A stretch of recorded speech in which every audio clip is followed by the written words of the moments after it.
I have been reading about sales training that is being given to all the sales managers annually. And there are about 4 or 5 techniques that I have seen are recurring ones, which you and me as buyers use in every negotiation, but we think this as a surprise or highly effective. But on the other side, the sellers are already expecting these tools or tricks to be used against them. So there's hardly any effect. So what are those techniques is the topic of this video. Let's get started with Super Negotiate.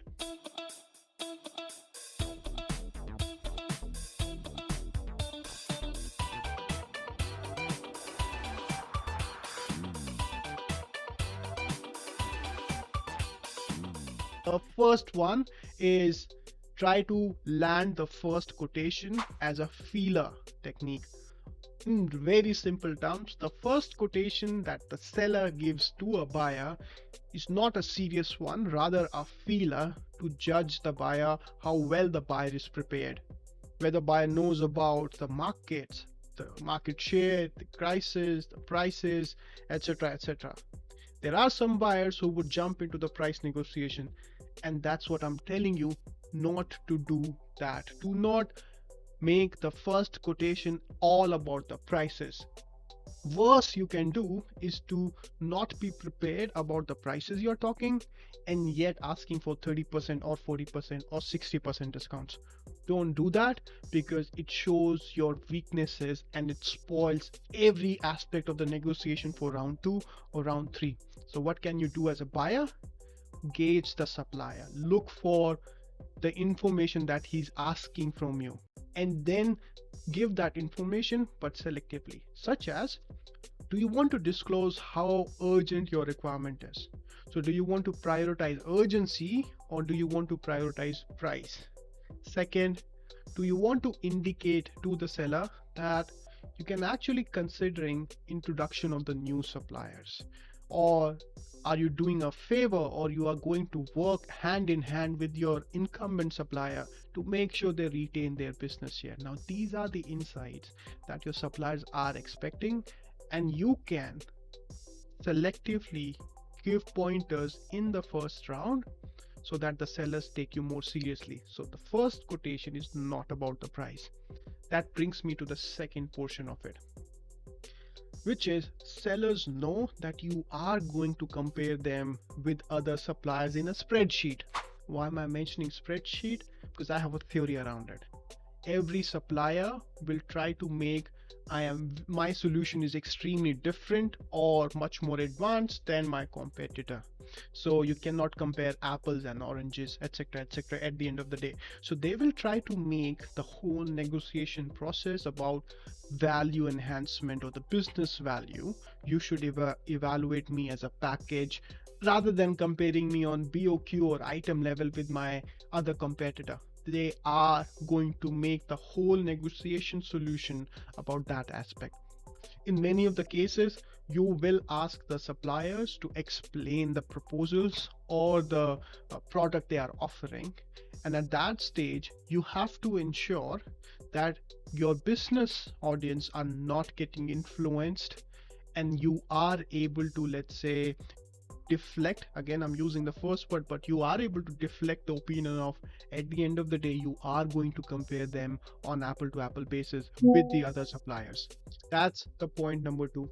So make sure you point the suppliers directly that I am going to compare you with the second sub competitor or the third competitor. They will try very hard to make it as a value based evaluation rather than unit price evaluation. So control that narrative as a buyer from the starting itself. That brings me to the third aspect. At a tender stage or an RFP stage, or let's say at any given stage, sellers know that the procurement is going to cut off, or they will issue out a notice or an email telling supplier not to contact the business team or anyone else for that matter in the whole organization. This is a standard protocol. Okay, suppliers go from RFP or from sourcing event 1 to the sourcing event 2. In between, they are free to work on their network, but whenever the sourcing event is happening, somehow procurement will ask them not to contact anyone. All right, they know this is going to happen. So what they will do is, before there are two stages before they send their proposal. They will try to widen up their network. They will try to speak to the business team, and this is a standard training pack for every supplier that is being given to them as part of their sales training. Widen their or broaden up their network. They will talk to the business team, they will talk to the technology team, finance team, warehousing team, everyone, and then procurement. So whenever the sort of gag order is issued by procurement, do not contact anyone else, then they will try to again stretch their wings to see how serious that order is. So they will continue to interact and see whether how tightly controlled that process is. All right, so because the point I'm making is, because they're expecting at a certain stage of the sourcing process procurement will issue this notice, do not contact anyone, they are trained to contact or broaden up their network before procurement can issue it. That's one. And second, whenever that issue is out or the notice is out that sellers are not allowed to contact anyone, they would try to test it how severe or serious your controls are. What's the point of that? Somehow these notices are tick in a box exercise. The buyers don't actually mean it. Second, the organization is not able to detect because of the complexity, because of the silos, so on and so forth. And sellers are already in the organization far more in depth than, let's say, a buyer. It makes it even worse if there's a new buyer and has no network in the organization, but the account manager of the supplier is very experienced trying to set up those relationships from many years. So you as a buyer, if you are issuing out an order to the suppliers, don't contact anyone. Make sure people report to you whenever such contact is made, and then, which is the most important part here, and then you take action against that supplier whenever that contact is established. If you are doing just tick in a box exercise, they are not going to take this gag order seriously. So take care of that.